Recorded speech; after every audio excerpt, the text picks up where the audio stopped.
आप राजनीतिक न्याय की बात करते हैं, सरकारों को पैसों के बल पर गिरा देते हैं। पूरी देश की जनता जानती है कि इनका हंसती है, जानती है कि इनके यहाँ तो वॉशिंग मशीन है।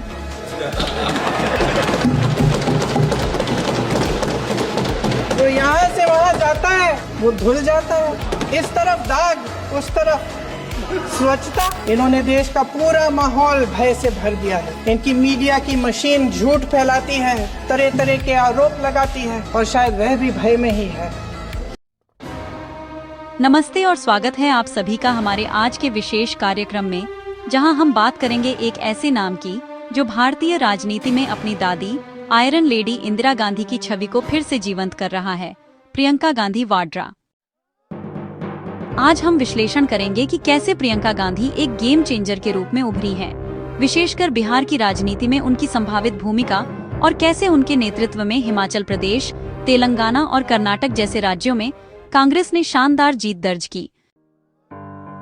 प्रियंका गांधी, जिनकी आभा और तेवर अक्सर उनकी दादी पूर्व प्रधानमंत्री इंदिरा गांधी की याद दिलाते हैं, ने हाल के विधानसभा चुनावों में अपनी नेतृत्व क्षमता का लोहा मनवाया है। हिमाचल प्रदेश में जहां कांग्रेस की जीत मुश्किल लग रही थी, प्रियंका गांधी ने अपनी पूरी ताकत झोंक दी। उनकी जनसभाओं ने लोगों में एक नई ऊर्जा भर दी। उन्होंने स्थानीय मुद्दों को उठाया और महिलाओं के बीच गहरी पैठ बनाई। उनकी भावनात्मक अपील और सीधा संवाद लोगों के दिलों तक पहुंचा और परिणाम हम सबके सामने है। कांग्रेस ने स्पष्ट बहुमत के साथ सरकार बनाई। कर्नाटक में भी प्रियंका गांधी ने अहम भूमिका निभाई। उनके अभियान ने पार्टी कार्यकर्ताओं में जोश भरा और जनता को कांग्रेस के पक्ष में एकजुट करने में मदद की। उन्होंने भाजपा सरकार की विफलताओं को उजागर किया और कांग्रेस के गारंटी वादों को घर घर तक पहुंचाया। उनकी रैलियों में उमड़ी भीड़ ने यह साफ कर दिया कि प्रियंका की लोकप्रियता तेजी से बढ़ रही है।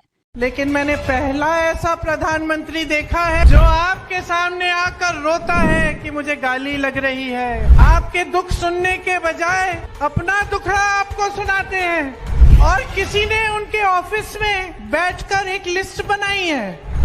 वो आपकी समस्याओं की लिस्ट नहीं है, वो ये लिस्ट है कि मोदी जी को कितनी बार किसने गाली दी है। कम से कम एक पन्ने पे फिट तो आ रही है। अगर मेरे परिवार को जो गालियां दी हैं इन लोगों ने, हम लिस्ट बनाना शुरू करें तो हम किताब पे किताब छपवा लेंगे।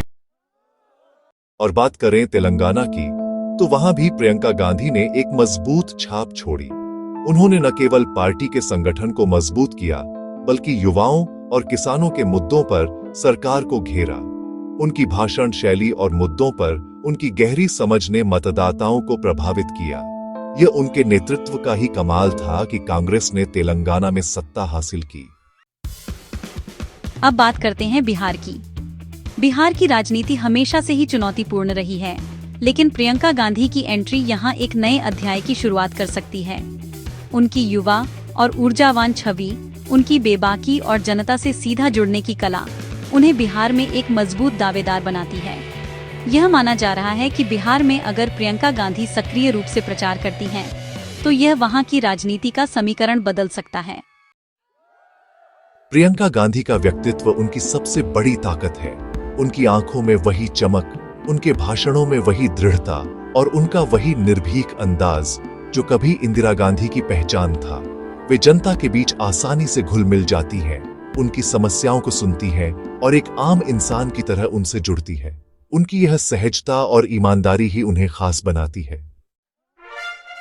चाहे वे किसी जनसभा में बोल रही हों या किसी दलित बस्ती में बैठकर लोगों की समस्याएं सुन रही हों, प्रियंका गांधी हमेशा एक सच्ची जननेता के रूप में दिखाई देती हैं। उनका आत्मविश्वास और उनकी स्पष्टवादिता उन्हें भीड़ से अलग खड़ा करती है।